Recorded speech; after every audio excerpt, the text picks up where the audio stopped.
தாதவர்ஜுனாலாம் 5 பைசாக்கு கூட தேராத ஒரு ஆளு. இதுக்கெல்லாம் நம்ம பதில் சொல்லணுமா? இப்படிதான் இருந்த ஆரம்பத்துல. அப்புறம் வரலாற்று மக்கள்கிட்ட நம்ம சொல்லணும் இல்லைங்களா?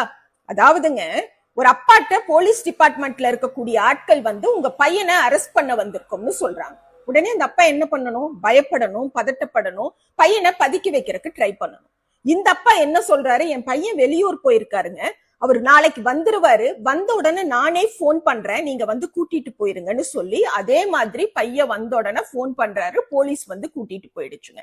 அந்த அப்பா இந்த தமிழ்நாட்டை உருவாக்கிய தலைவர் கலைஞர் அவர்கள். அந்த பையன் இன்று தமிழ்நாட்டை ஆண்டு கொண்டிருக்கக்கூடிய தளபதி மாண்புமிகு மு.க. ஸ்டாலின் அவங்க.